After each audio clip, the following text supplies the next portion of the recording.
Rumford Company worked on whistles, so we were going to work on whistles tonight.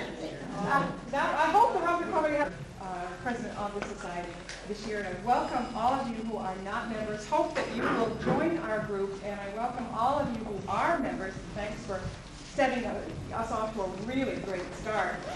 To just thank Edna Anna over here in the red, and Ginny here, who have really done a wonderful job putting me. I want to remind you of several things. That we have see so many of you who were able to come. We were able to reach and actually talk to 32 former employees of the Rumford Chemical Works or their relatives. And granted, it's not too good a night to come out, so we're very, very happy to see those of you who were able to come. Before we start, there are a few ground rules because George Adams has done the audio for this program, and the two taped pieces on the floor are loudspeakers, and so that everybody can hear what we're saying, and so that you can be recorded, because George is going to take everything you say tonight and put it in the archives of the Historical Society. It's a very good social history of the company. And Florence will pass this around so that if you don't hear, raise your hand, and we'll get a microphone to whoever is talking. Dave Kelleher is recording a video of all of us here tonight, and that also will go into the archives as part of history. First, we're going to start off by introducing ourselves, and we'll go around the circle, and we tried to get everybody that had worked at the Rumford or had a relative at Rumford in the center. If anybody is on the outskirts of the group, speak up. Then we'd like to hear you tell some reminiscences of your experience at the company. The good times, the bad times, the times that you all got together. Things like, what do you remember about the company during the Second World War, during rationing? Did you live in company housing that was provided for some of the workers? Many different things along that line. Before I introduce myself, I would like to recognize Kevin Plunkett. Would you raise your hand? He's doing written history of the Rumford Chemical Works, and he's here to observe tonight. I'd also like, and she's going to be surprised, to recognize Betty Whittaker Davis, because she's a descendant of one of the Wilsons, the Wilson family, that was one of the founders of the Rumford Chemical Works. I would also like to recognize, and he didn't know I was going to do this, Clint Salou, who was the resident expert in Rumford Chemical Company history. My name is Edna Annis. My grandfather came to Rumford in the 1860s to be the blacksmith for the horses out here on the farm. His son-in-law, Richard McCourt, came here from Pawtucket in the 1870s, and when he died in 1919, he had worked from sweeping boy to the assistant superintendent of the company. Now we'll move out onto the circle, and where is our first person here from Rumford?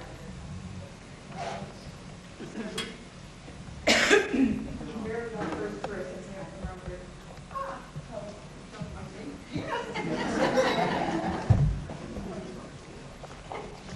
You can tell your name, what you did at the company, and the year. My name is Lillian Crumpy. It was Brannon.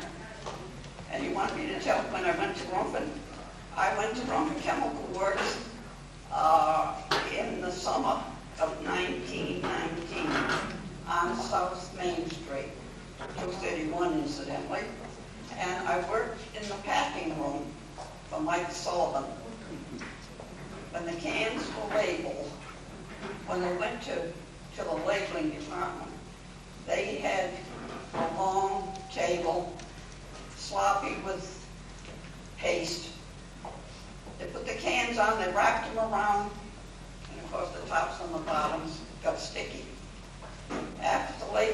stuck. They were put into before they reached us, they were put into a long oven, which looks like a tunnel.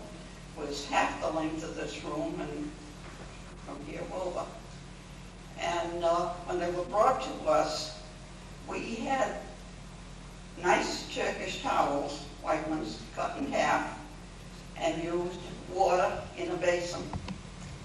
My co-worker was Hazel Brassel, who was my chum from school, coming from Kent Heights. We worked together. We had a young, well, we were all young in those days, but we were older than mine. But anyway, he would bring the things. They had trays, wooden trays, and they had spaces in between them like this. And when they came from the labeling department, they came to us, and we used these half-white towels with warm water to get the paste off the top. If a label was ripped, it was put to one side and relabeled. Went from us to the young boys, most of them Irish from Fox Point, and they put them into boxes, a dozen at a time usually. And they were passed on, well, first they were passed to a couple of ladies, a year or two, maybe 3 or 4 older than I was, after I was only a kid. And they sorted them, and they were packed into these wooden boxes, and the covers were put on them, and they were stacked. I don't remember because it's not my job, but there must have been 8 or 10 hard that went out like this. And then they were sent, I believe, downstairs, because this was all on the 2nd floor, and where they were delivered wherever they were going, or whoever purchased them. Naturally, it was, I believe, wholesale, because certainly I couldn't buy a can or a box or anything else. But it was very pleasant work. It was the first job I ever had right out of high school. I didn't even finish high. I was in my 2nd year when I got the job, and I thought when you get $10 or $8 or $9 a week to spend, you don't go back to school. Because it takes a little longer to get a little more than that. But I enjoyed it. I made a lot of lasting friends. Of course, sorry to say, not too many of them are around now. But for the most part, they were Irish, and from Fox Point, most of the co-workers. And we did get one, I don't know where he came from, but he was learning the English language, and he was one of those that was taking them out of the hot oven and bringing them to us. And the first word he ever said was Salomon Beach. I never forgot that. That was the best he could do. He couldn't say yes or no, but he could say that. That was a word that he could talk. So anyway, I lasted about 3 years, and then I stepped up to something more. And, but I have a lot of happy memories, but I don't think any of my co-workers are still around. I'm quite sure.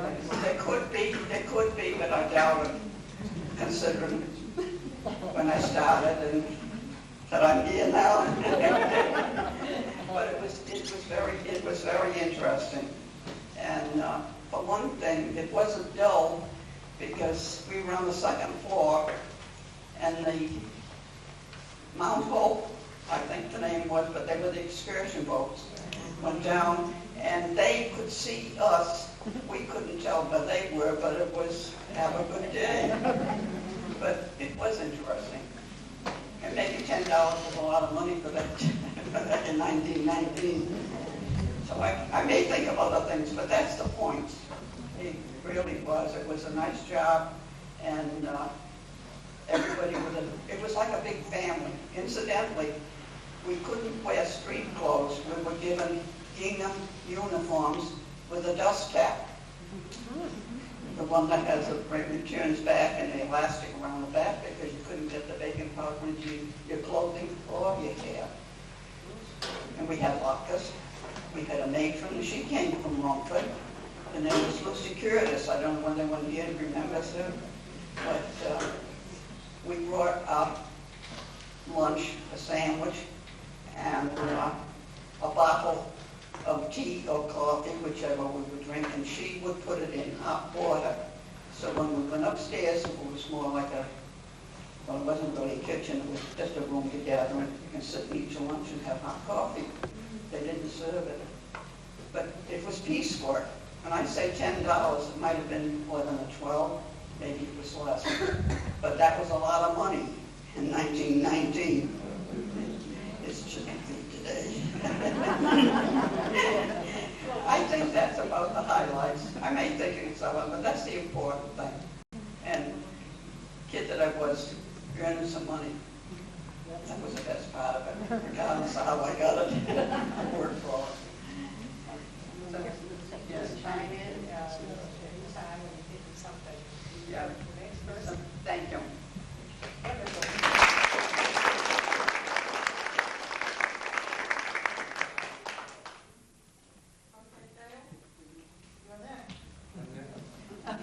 You don't have to stand up, but That's a good idea.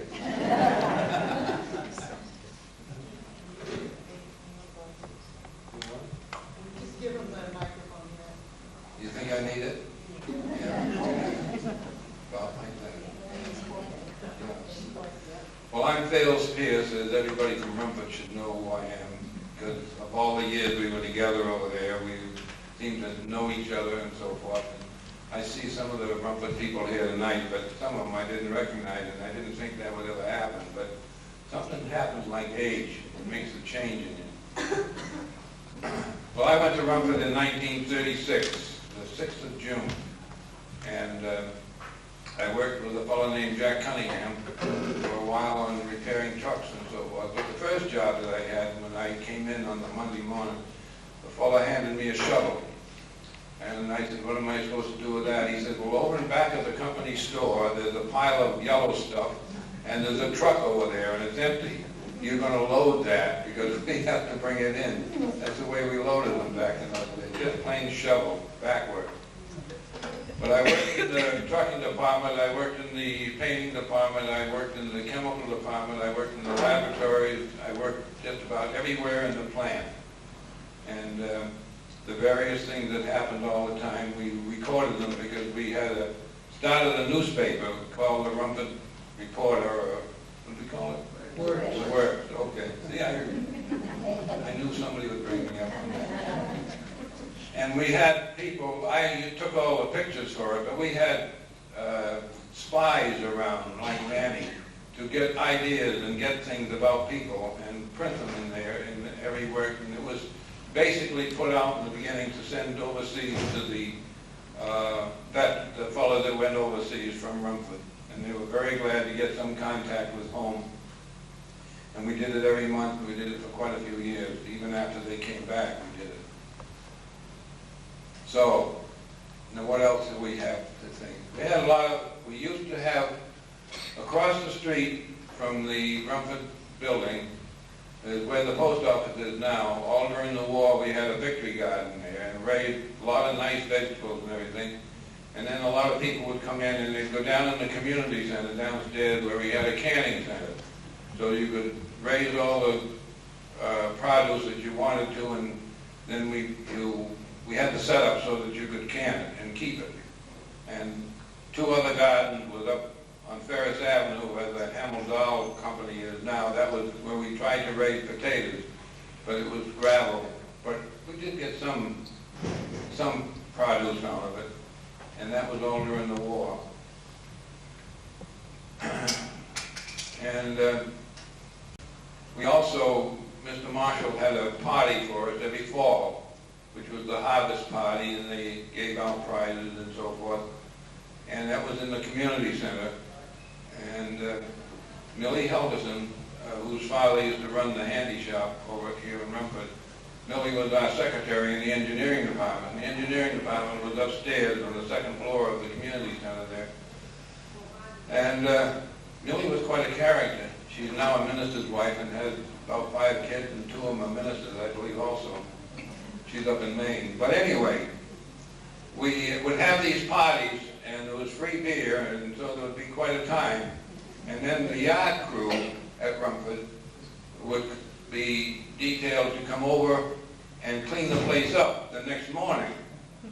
Well, Millie got this idea that maybe they'd like to have some sweets left for them to have when they came over, because they would find them and she would make them. So she made some, and she made some nice candy things, but the candy was made out of soap. They never forgot that.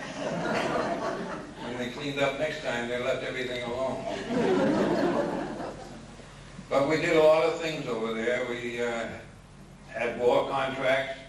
I remember we had the building that is gone now, which used to be the old print shop. Who here said they used to work in the print shop? I did. Yeah.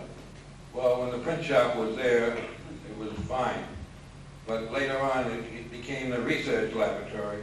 And in the course of time, they got a government contract.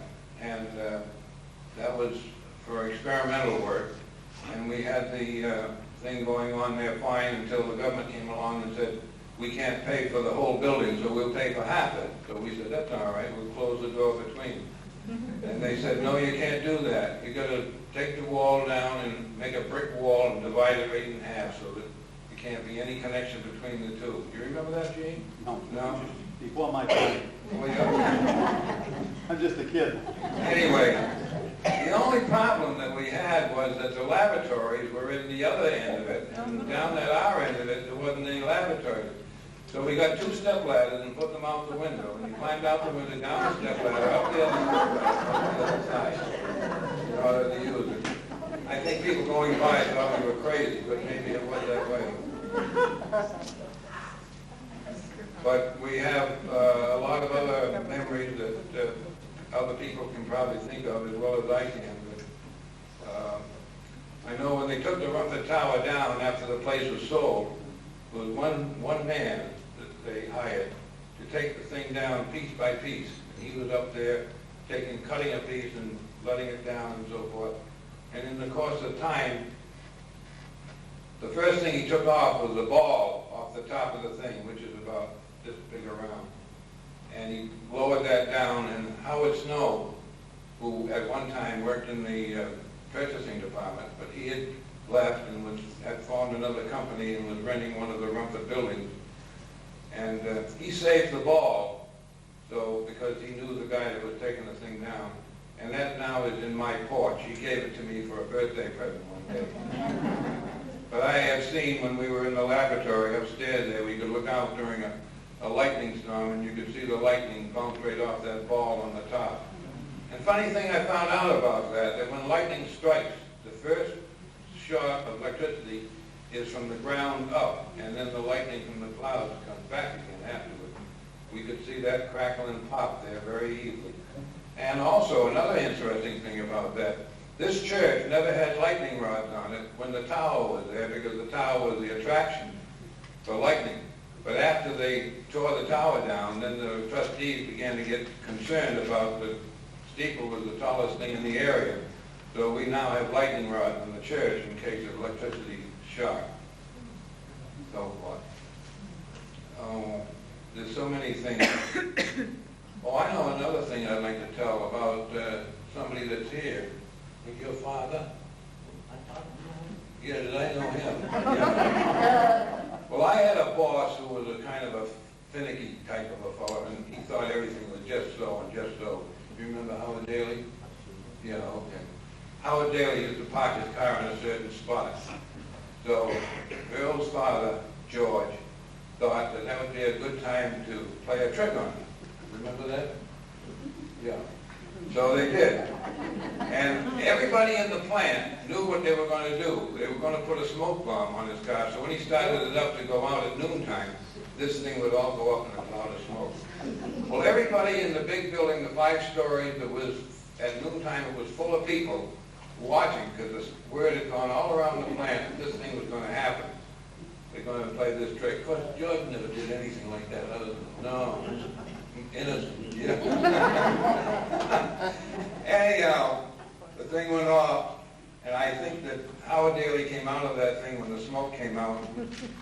He had to wait for the telephone. He was going to call the police right away. Well, they talked him out of that, and that everything was all right after that. It didn't make much difference. But He never forgave anybody for that reason. He's married, lives up in Manchester, Vermont at the present time. He was here just a few days ago. He was? He came down here to some meeting down in Plymouth that he goes to, and he came back, and the people that live across the street from me are very friendly with him. Oh, that's right, he married into society, as I remember. Now what? Oh, she wants, my wife says I've said enough, so I'll...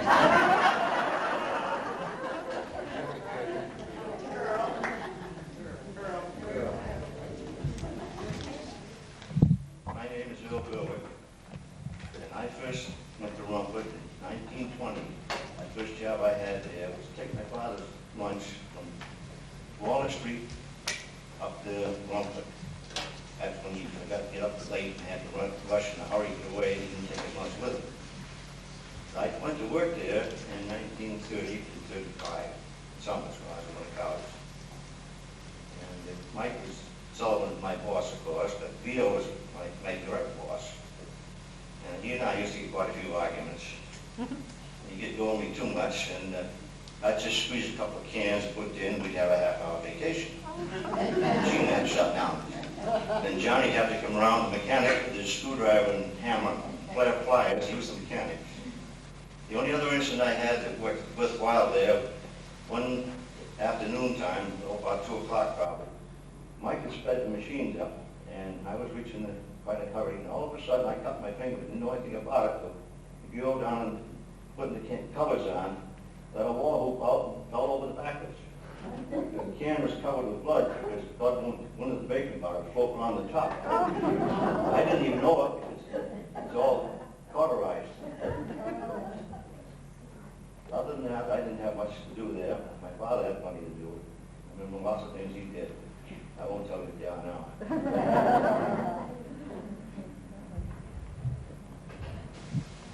My name is Charlie Jackson, and I didn't work too long at Rumford. I worked in the printing shop as a fill-in.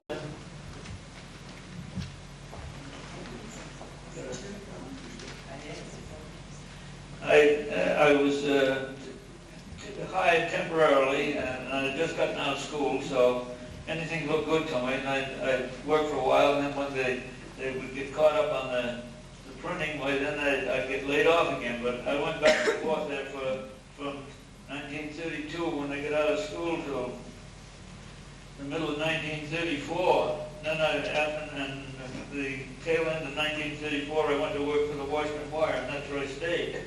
So I've been around this place a little while. Who's the next person?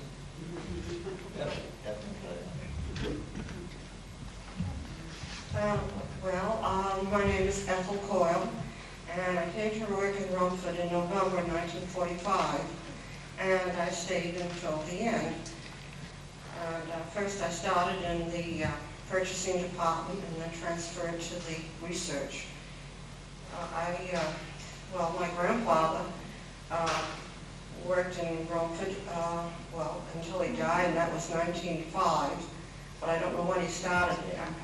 And I had an uncle and a few relatives that worked there. Of course, they're all gone now, but I really enjoyed working at Rumford. It was nice. It was nice people, and I remember we used to have dinners at Christmas time, and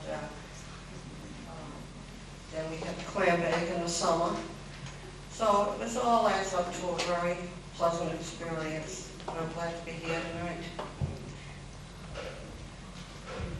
Well, I'm Mary McManus, and I went to work there in 1935, and I was there till the end. And I worked in the filling department, and then I went up to the quality control. And it was wonderful. I can't say enough about it. People in all. Thank you.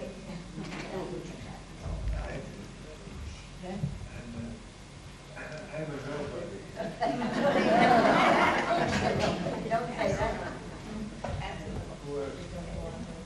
Pass it along. Pass it. Pass it down.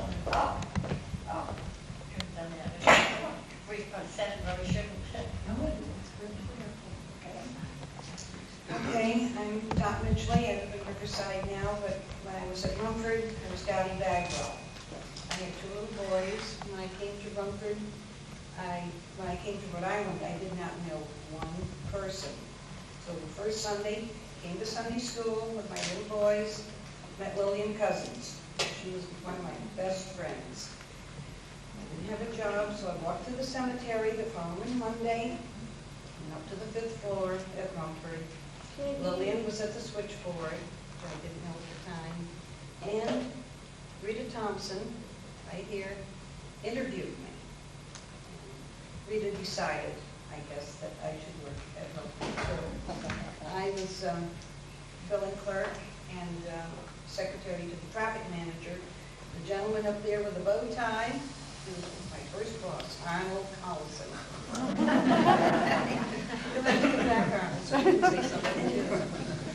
Okay, everyone at Rumford was super.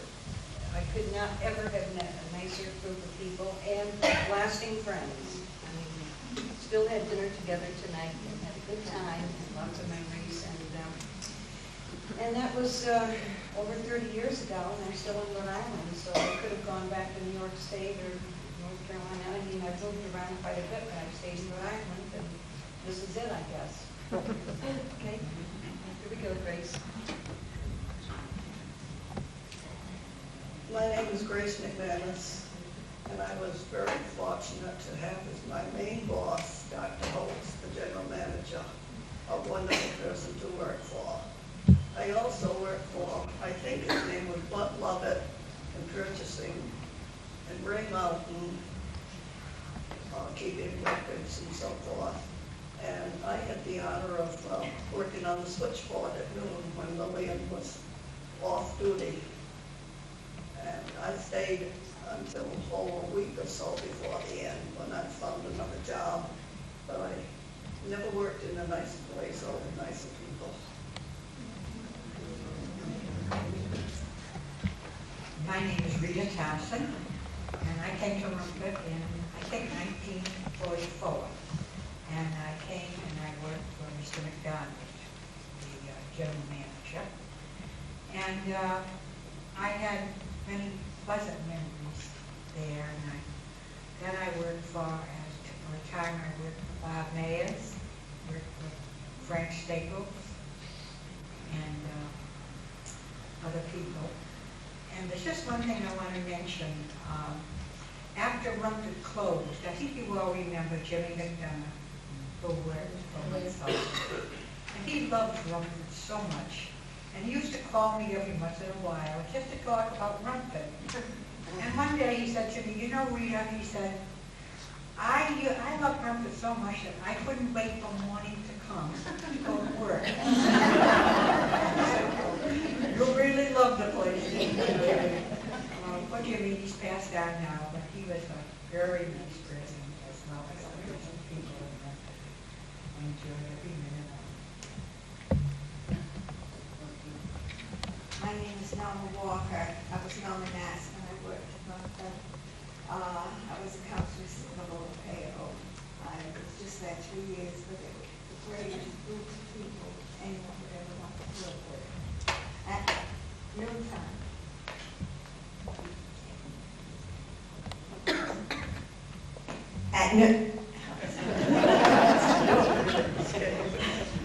At noontime, it was short of card player, high low jack.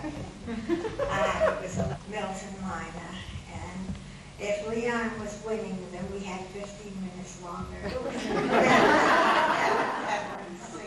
I thoroughly enjoyed it.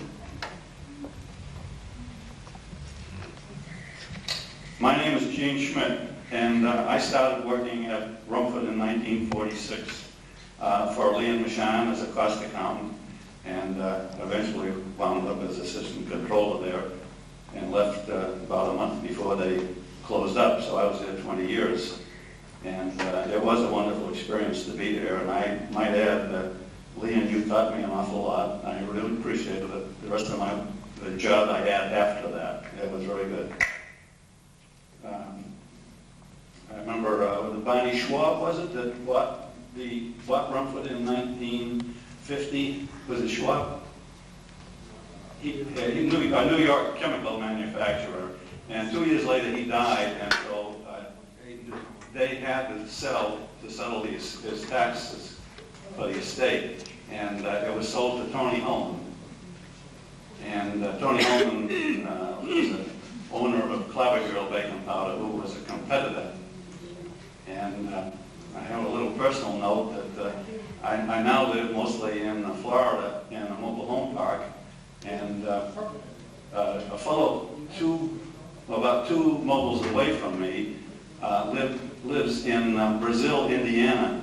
And I said, oh, my ex-boss, my boss, but the people that owned us lived in, or came from Terre Haute. He said, who was that? I said, Tony Holman. He said, oh, I used to work for Tony Holman. Well, Tony Holman owned the Indianapolis Speedway. And this friend of mine is still in business today. He's 85 years old, and he sells American flags and puts these posters on street lights and so forth, flags and so forth, at the beginning of the parade. And so we had something in common. That's about all I have to say. Jean? My name is Jean Henderson. I work as a secretary to no? Well, did you hear what I previously said? Okay, I worked as a secretary from 1947 to 52 for Raymond Mountain. We were down in that little brick building, one down where I think Liberty Furniture's warehouse is now. We loved it down there. Then we eventually moved up the big city up on the top there. But I really enjoyed it, working there, and I left only because I was expecting my first child. So, and my dad worked there, Bud Lovett, and he enjoyed immensely also.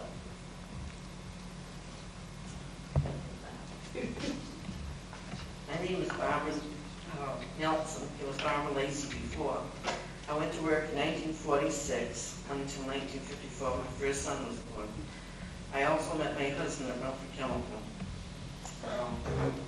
Most of all, I miss is that 9 o'clock whistle Rumford Chemical always had.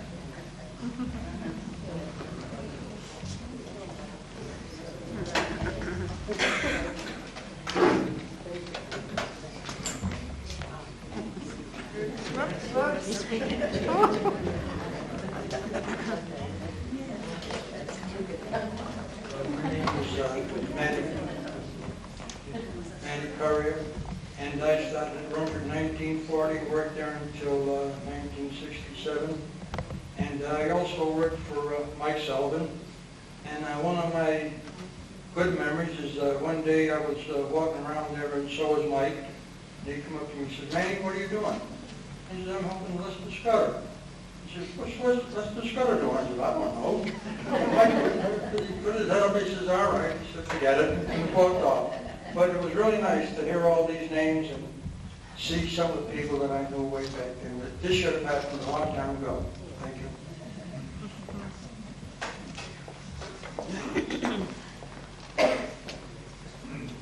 Is there anybody else that we haven't included?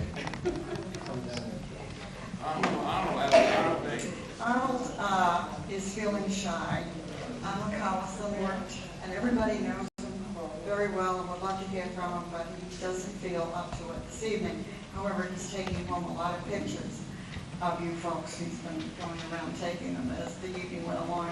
I have a question, and maybe some other people have questions too. When I was a kid growing up in Rumford, I was not aware that Rumford Chemical Works had a community center. I know that the old Rumford store became a community center after Rumford folded. In a lot of articles written about the Rumford Chemical Works, and some of you people have mentioned it tonight, that Rumford had a community center for its workers. Where was it?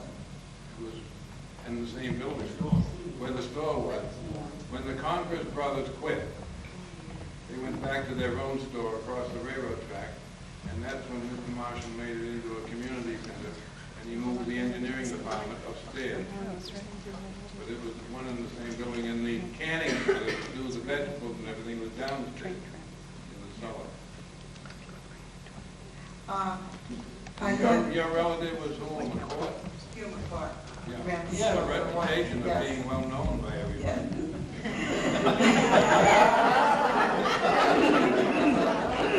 I forgot that uncle. I should have, great uncle, I should have mentioned to him.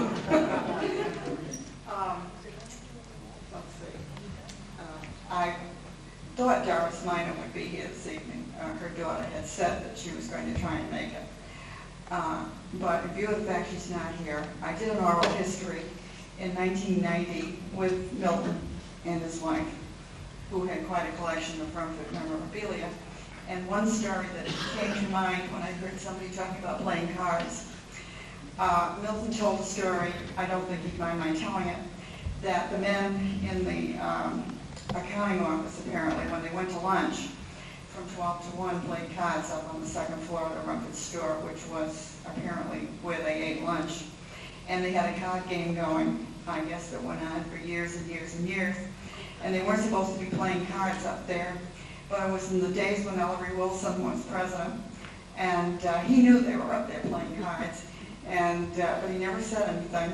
But at about 1 o'clock, when it was time to go back to work, he would come up to I guess the corporate offices were up there at one time, and to let them know that he was coming, he would bang each foot on the step going up. So by the time he reached the top step, the game was gone, and everybody was working again. If anybody else has some memory of growing up in the neighborhood, I think Earl didn't mention that his father lived in a house that was owned by the Rumford Company. Earl and I stopped to see, anybody remember Manuel Gomes? Oh, yeah. We stopped to see his widow, and she's going to be 92 next month, and she's very alert, and we had a nice visit with her. We received a letter from Mr. Penny, and Laura is going to read it to you.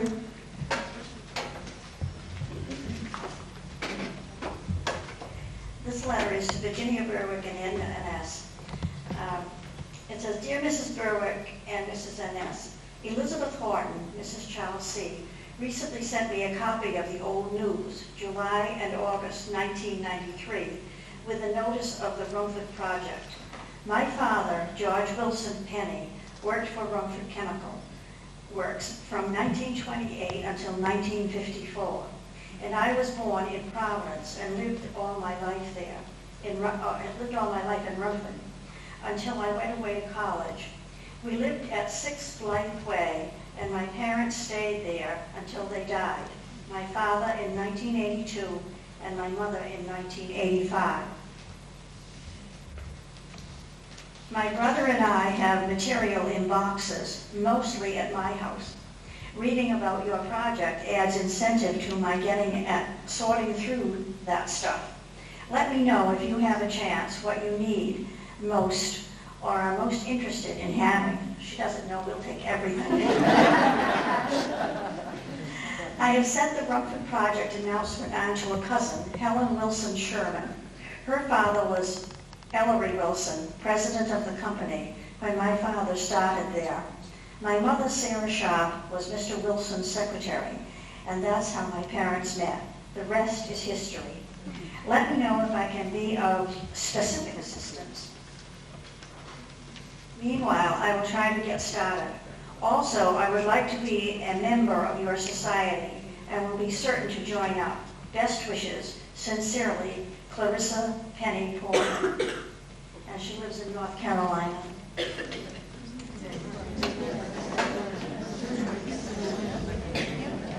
I'm sorry, I said Mr. Penny. Okay, you have a memory. No, I haven't.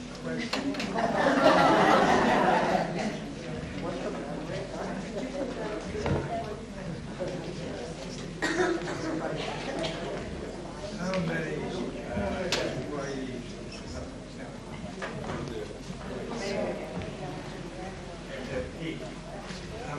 employees. There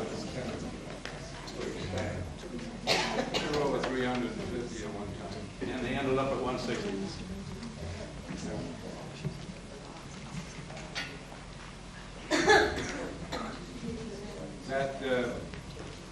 They all talk about the card games that used to go on and everything up on the 5th floor every noontime.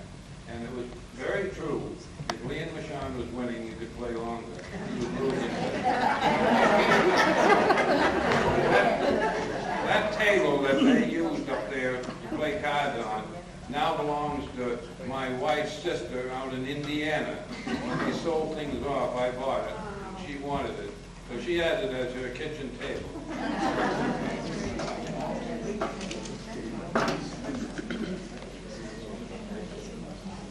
My name's Gordon Wolf, and I never worked at Rumford. My mother did.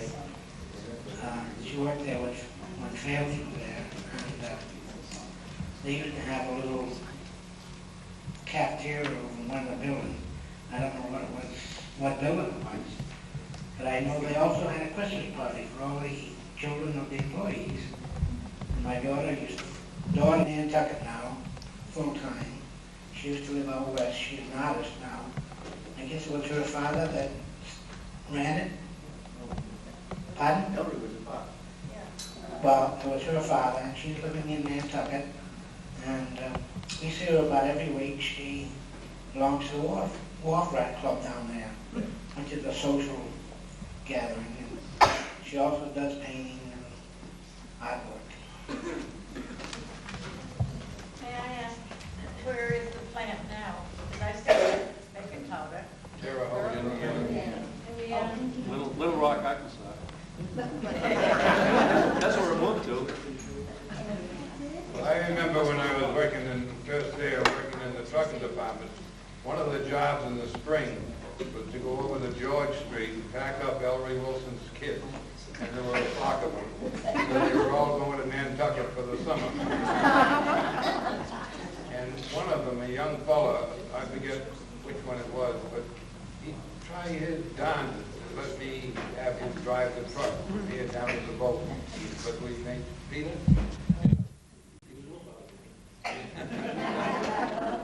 But they were a good gang.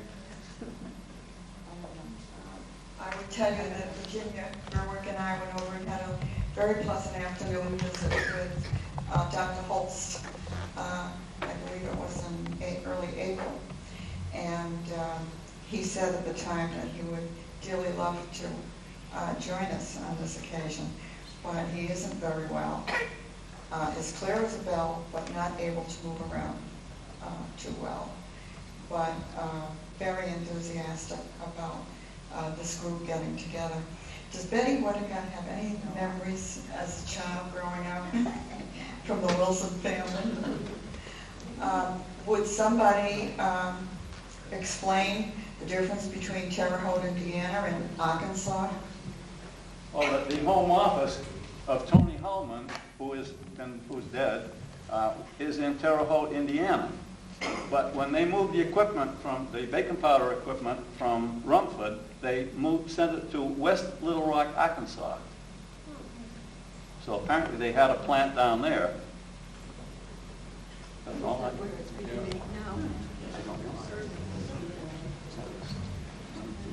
Kevin, you've done research on the Rumford Company. Can you tell us about how difficult it was to find your reference material and something about Rensselaer?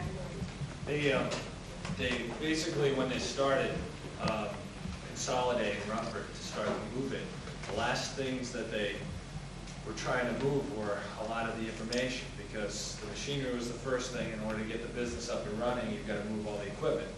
They were trying to get everything done as fast as they could because they wanted to start the operation again. And mostly Indiana. Little Rock has, I think, a piece of the processing plant. I'm going to go out there in spring. I've been invited by the company's president, the new president, and he's going to come to the opening next year. He's promised me, because he wants to take a look at everybody, meet everybody, and get an idea of what Rumford was in Rhode Island where it started. Because they don't have any recollections. The only material they had to give me when I asked them was like a brochure from 1935 Rumford Chemical newspaper, or an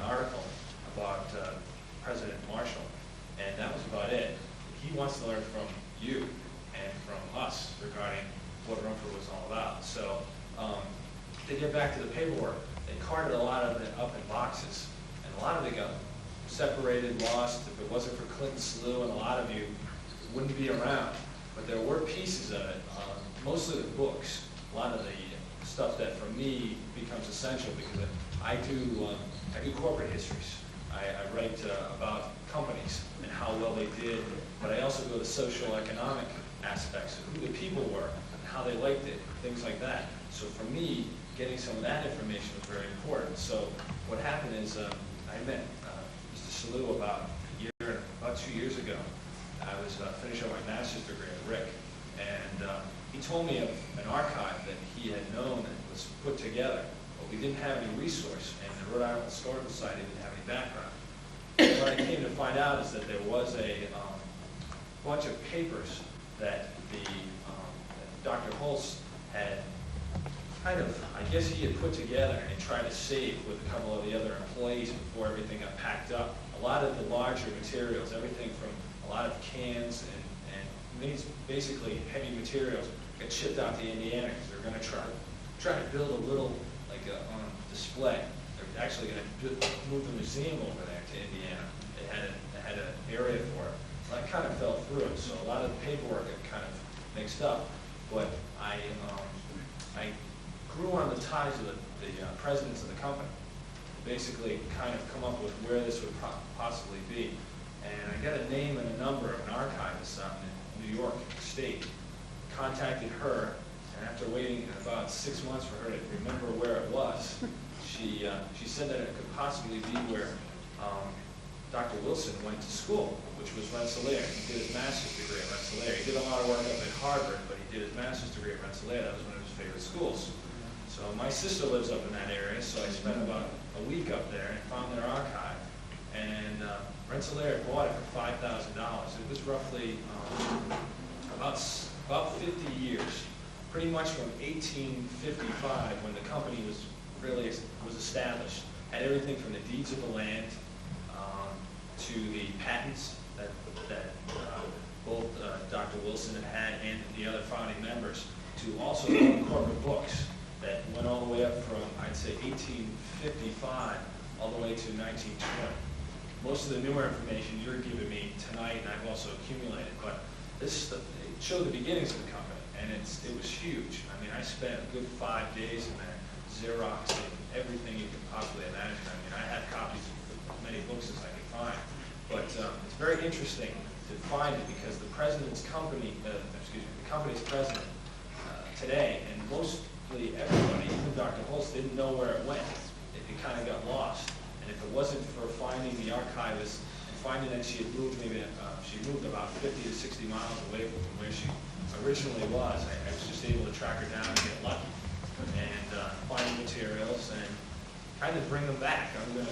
When I finish my research, I'm going to basically donate them to the Historical Society as a copy of the reference books, because Rensselaer holds on to them very dearly. That's one of their most valuable collections overall, because it was major. Maybe when I speak in April, or sometime if you want to get together, I'll tell you about some of the significant things that happened in the 19th century with Rumford, regarding tonics and elixirs, to a lot of funny things that you'll have good laughs about that you contributed to, because it started out where it was chemical works, but they got into all kinds of neat things in the 19th century, above baking powder. Baking powder was the #1 industry, but you'd be surprised. The wagon trains that you see on TV, or Bonanza when you saw the tonic and elixir guy. Well, I hate to tell you, but Rumford Chemical made all the tonic and elixirs for almost everybody that you saw riding around. So when you think of it that way, there are the largest chemical company in the world at one time was a part of Rumford. It was shared with another company. But when you think about all the history that Rumford has, you people know most of what the present day history is. Hopefully I can share some of the past, and together we have a fun, easy to go history. But I do have most of the archives, and it was kind of funny how I found them. So we have them. Kevin is lined up to speak to us at our April meeting. Edna, before they closed, I was told by my boss, Liam Mashan, to go down to the safe. They had a walk-in safe on the first floor, and it was a good-sized safe, loaded with shelves, and all the old accounting records were down there, plus many other things. And I was given the job to take them all out and behind where the, across the street there where the community center was, they had a place where they burned all these things, or burned any paper they had. This was before you couldn't burn anymore. And I personally burned them all up. Sorry. Orders are orders. When we were talking to Dr. Holtz, he was very concerned because he said that the Smithsonian wanted everything that the Rumford had from its museum and its papers, legal papers and correspondence, very badly. And there was some politics, some disagreements among the higher-ups. And this is what happened to the records. I will say, yeah. I have a bit of good information regarding the Smithsonian. I talked to the main curator now, and he will hopefully be there for next spring's opening when the Hunt House opens with the first exhibition. He's still very interested and probably pick everybody's brain, and they want to do at least a piece on it and probably put it there as a part of the permanent collection. So don't fear too much, even though we don't have artifacts of galore. The historical part of the Smithsonian is pretty good at putting things together, and they can have something in the works to put at least Rumford in the museum as a part of the permanent collection. It may not be a huge piece, but at least it's something to look forward to when you're down in Washington. So just, I hope that everybody makes it to the opening next year, because if you don't, you won't get a chance to share part of the information. The more information that we can give to them, the better the exhibition is going to be down in Washington as well as in East Providence. The museum, which is not a museum now, but it was moved over there to be a museum, that was originally in the middle of the plant, and it was the truck department used it as a place to repair the truck. And when Mr. Marshall decided that he wanted to have an 80th anniversary, everybody said, well, why 80th? And he kind of said, well, I probably won't be here for 100. I might as well celebrate now. But they moved that across, jacked it up, moved it over to where it is now, and they could just have about 4 inches in between one building and the water tower in order to get it over there. the Historical Society was off that old building, Virginia, I can't remember when, in the 1960s. And if we moved it, and we didn't have any money to move it, and we didn't have any place to put it, and it's too bad because we lost our opportunity. I would have you know that the sign from the front of that building does belong to the East Providence Historical Society. It's very large, and at the moment it's hanging in the pump house right next door, and we hope at the open house in May that you'll be able to go in and see it. We are very fortunate to have a lot of people who have donated items to us pertinent to the Rumford. We have just received an oil painting of one of the Rumford girls from Florence Murray. We have papers of the lawsuit that the Rumford Chemical had back in the 1910s, 1920. Somebody had impinged upon their copyright. We do have correspondence with the water department when the Rumford Chemical Works and the other two companies owned it. We found those out in the pump house, getting all blue molded, and we were very lucky to find them and take them into the archives. We have a lot of ads of all the different items that have been made by the Rumford Chemical Works. And when everybody goes home to clean out their attics and their cellars, we hope that they find a lot of other things that will add to the Rumford history, the Rumford story. Is there anybody else that has a question? Dan? Good question. The Rumford Baking Powder Company originated in Providence on South Main Street. Right. They did. Originated in Pleasant Valley, second in Providence. Oh, the production was on South Main Street, was it the one? That was where the general offices shipping department.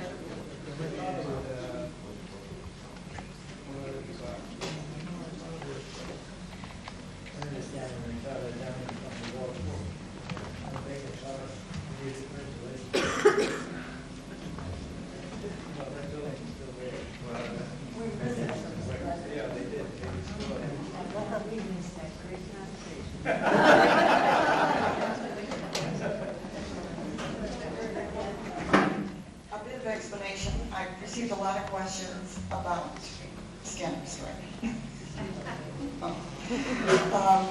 Why are we celebrating the 140th anniversary in 1994 when the Rumford Chemical Works celebrated their 80th anniversary in 1939? Well, we didn't want to wait until 1999 because we wanted to see all you people and get this display that's going to open in May rolling. In different articles that have been written about the Rumford Chemical Works, Horsford and Wilson put their heads together in 1854 to form the idea of starting the Rumford Chemical Works. And so that is what we're commemorating, the year that the two men got together to decide to form a Rumford Chemical Works.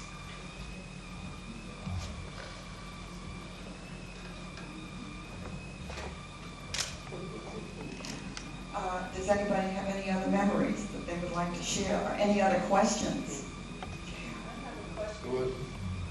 I'd like to, I want to know about the Rumford cookbooks and how long, I know they go back to 1909, but I have a little one here that my mother gave me, famous recipes for Jewish housewives. And it's 1949, and it talks about the little village of Rumford in the back of it. And she said she received this at a premium at a fashion show that she went to in 1950. They handed these out as part of the gift packages. So I wondered if anybody here, when they ran the test kitchens, did the employees get to taste test the products, or I mean, they seem to be so famous worldwide according to the book that, you know. They only tested the rising power of the baking powder, that's all. No, they didn't, but it says that they had home economists who tested recipes and that you could send your recipe there to be tested. They did have a home economist at one time, I know. But they didn't bake things in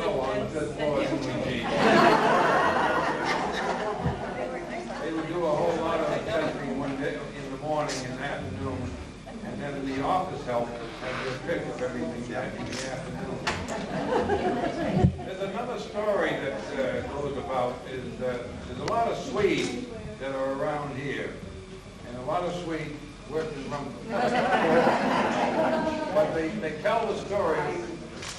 Were you Shanghai from Boston? A lot of the Swedes that used to come into the country back in those days came into Boston, and then they went out to Minnesota and places out there and so forth. But one time, this is long before my time, but the Swedish church wasn't even formed or anything then. But they had a delegate that went up there, and they shanghaied about 60 people and told them there's no sense of going out west. Just come into Rumford. We got 1,000 acres, and we can work you outside, and you can take care of the cattle and raise the grain and everything in the summer. And in the winter, you can go in and work in the baking powder department and make baking powder, and it'd be nice and set up. And so that's where all the Swedes that came here, the Swansons, I know, and the Johnsons, Anderson. That's how they got here. And they had a Swedish church over on Ferris Avenue, and the Swedish minister preached every Sunday in Swedish. In fact, when we first moved to Rumford, he was our landlord. He owned the house that we lived in. He lived upstairs and we lived downstairs. Who? Same church. So, Mayo, how far does the land extend? Like I live on Woodfield Drive. You asked Sophie. Sophie has a map of Rumford, and there were 1,000 acres all over the place. They own the whole one of Moyster. Really? Red Bridge, right up. And all over,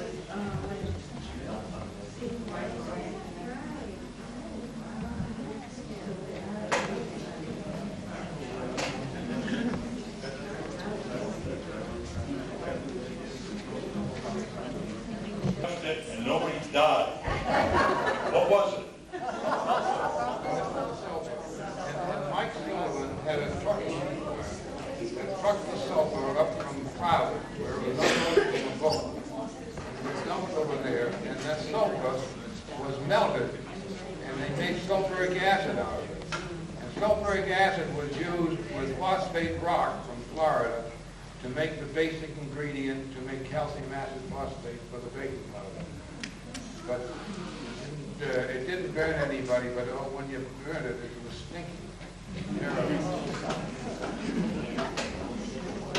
Speaking of the church, the Swedish church, I just read recently where the Rumford Chemical Works donated the land for the Swedish church in order for them to have a place to put the building.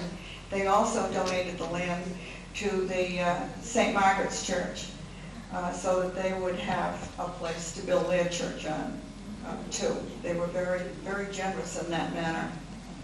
This church too. The parsonage was on Rumford land at one time. The old parsonage, where now the store is on. Newman parsonage. Newman, yeah. Any more questions? Any more? Yes. Kevin, have you done anything, research concerning transportation into the plant, transportation out of the plant in the 1800s? How did they ship the finished product? And how did they get their chemicals into the plant? Were ships, were trains involved? Most of the time, ships, basically because it was easier and it was cheaper at that time. And a lot of you know the White Line of Providence, the Novska, because many people are involved with the steamships that went to travel in Providence.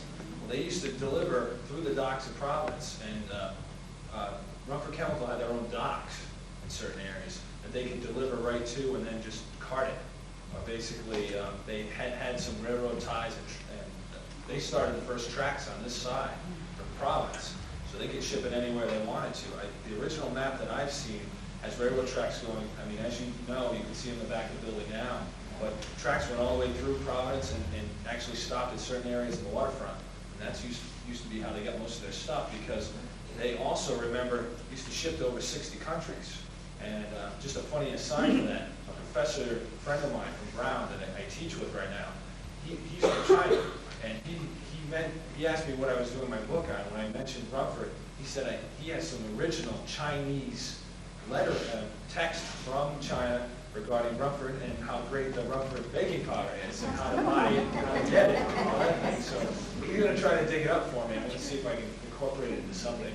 But that's basically how they did it. They used trucking, but they found that because of it needed to be fairly timely.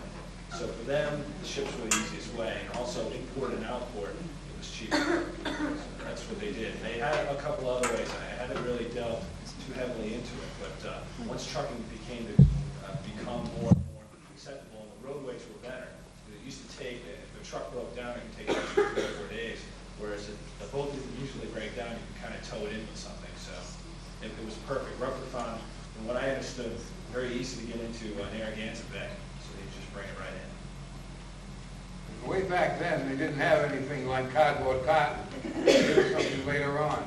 Before that, they had these big flour barrels, and they packed everything which was put up in.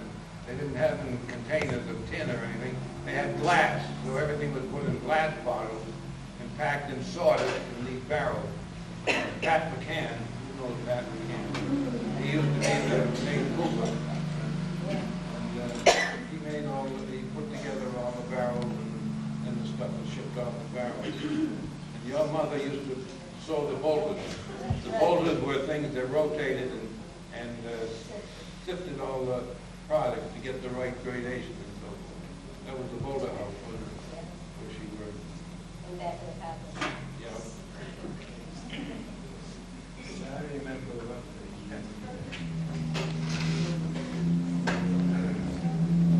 we lived on North Broadway, and all I can remember as a little boy seeing these teams of horses and wagons going up to the freight house and back. What they were carrying, I don't know. It seemed that Rumford went along with horses and wagons long after they should have, because other means of transportation wasn't available. Well, the basic ingredient was made out here. The calcium acid phosphate was made here, and it was taken into Rumford, into Providence every day. That's 431. Yeah, that's the 431.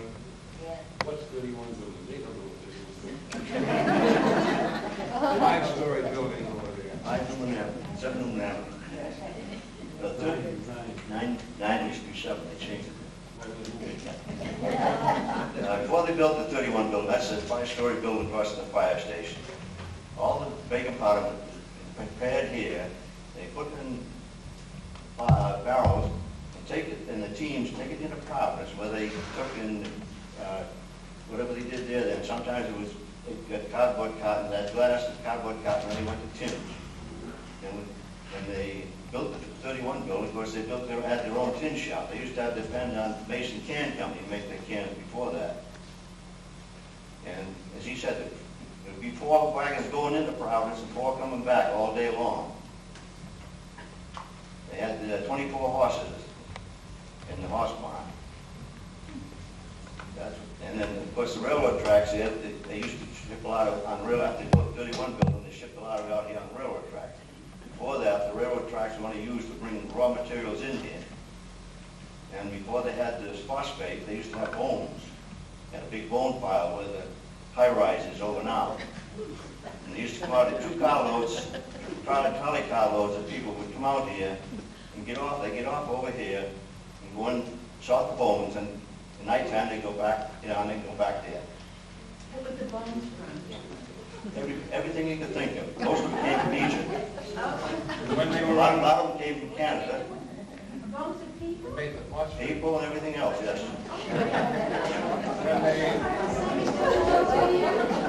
They used that to make an acid to purify the bacon.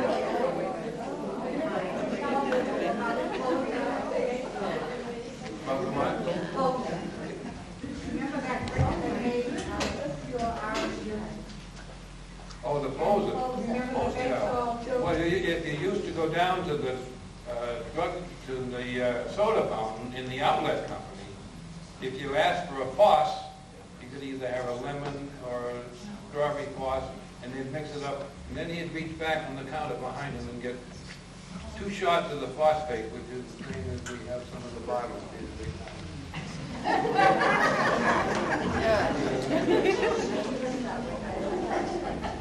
Yeah, it would turn the citrus signature to real. It would cure anything. That's when they could say that.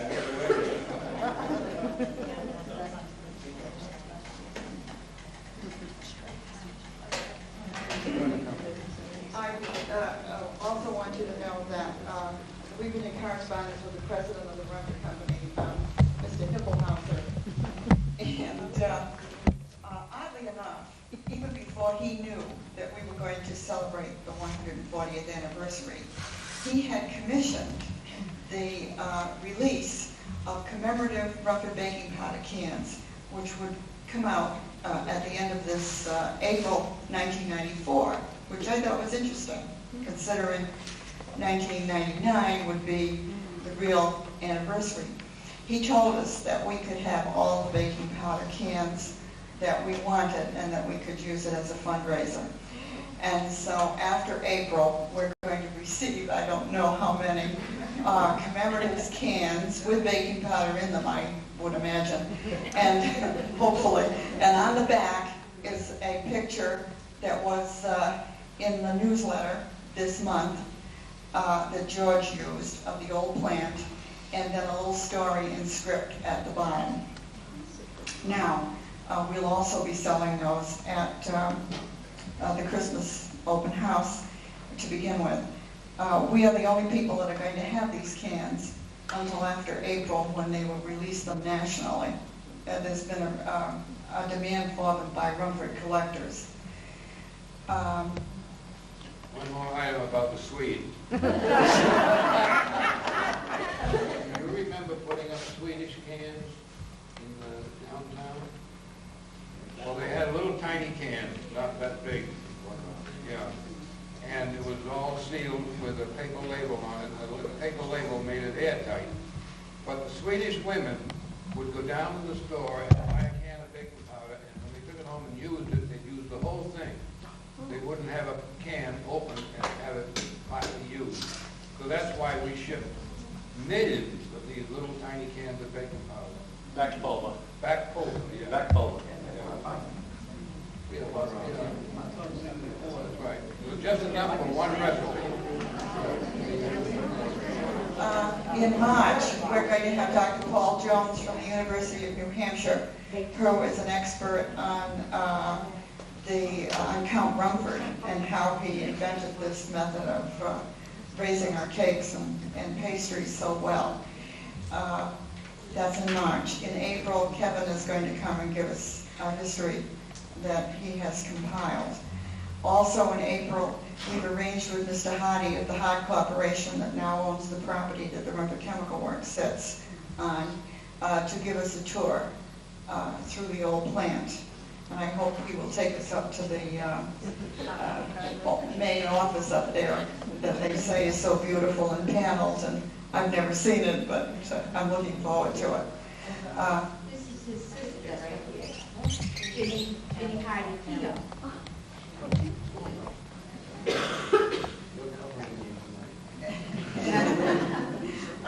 We're very lucky that he has agreed to do this for us.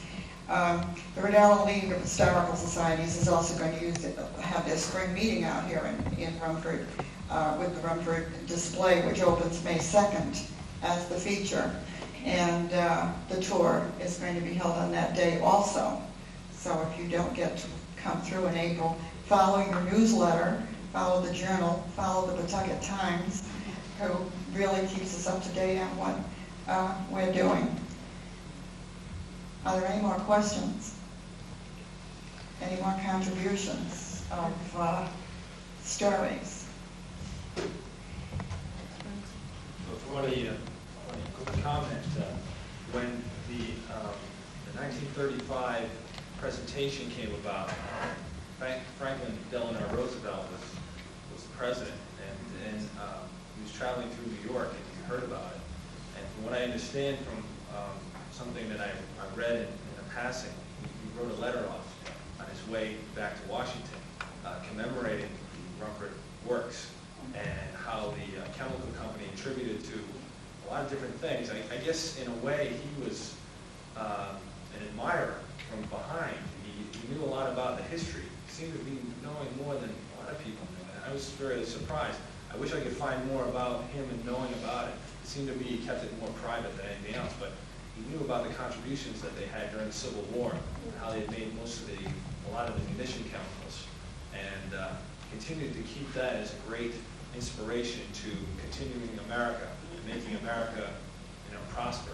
So he wrote off more of a presidential memo to the President Marshall, commemorating Rumford and wishing them well in the next century of prosperity, so to speak. So it's kind of nice to see something like that. You don't get a president very often keeping up on a Rumford history like a Rumford historian would. So I kind of thought that was a little funny, and it's just something to mention. I wanted to answer one quick thing about the cookbooks. When television first started, Rumford baking, you probably all remember something about like the Betty Crocker Hour, or something, the Betty Crocker 20 Minutes, where they had cooking demos. Well, Rumford, I guess for about a year, I'm not 100% sure, and I didn't see any yet, but I read a little material about it.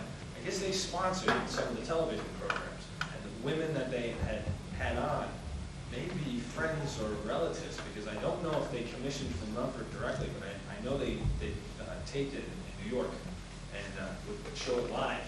And a lot of recipes came from the cookbook, directly from the Rumford cookbook. And they would have either Rumford as the end feature or Rumford as the beginning feature. Rumford baking pot, and the announcer would have a little commercial. And that was kind of how, I guess, not the cookbook taking off, but kind of how it evolved. It was one of the biggest manuals in the Army's cooking recipe book that they had. How to prepare pies and pastries well. 1 can of Rumford baking powder, and it's continuing. So the war effort continued to evolve with Rumford. So I apologize that it go on, but it was a lot of fun.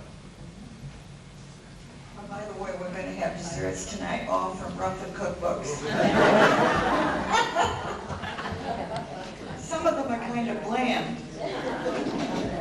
but they're all from Rumford Cookbooks. Also, before we eat, I would love to have a group picture of those of you who have connections with Rumford in front of the sign. This is our first reunion out of the Rumford Chemical Works. It's been great seeing all of you. I hope that you come back and join us for our other programs out of Rumford Chemical Works. And I would just like to say that this has been fascinating. It really has. I'm so proud of this group sponsoring something like this. And a whole year of this will be really exciting. I look forward to all of the different things, and I hope that you will all be with us as we go through the year. And we have some extra meetings that don't have programs. If you people think you want to get together again and share some more memories, maybe we can make some more time. I'd like to invite you to have dessert with us. We're going to try to start our meeting in 15 minutes. It will be very abbreviated, but we do need to meet. And again, I'll invite you to get tickets for our Have and Meat Supper. I hope we'll see you there, and then please join the society. We'd love to have you. Thank you very much to everyone, especially okay.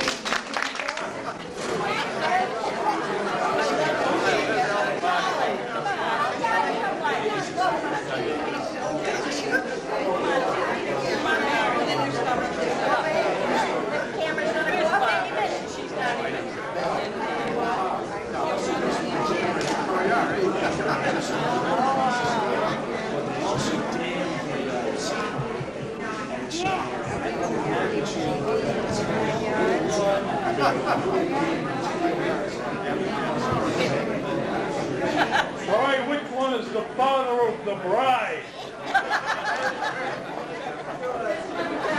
Oh.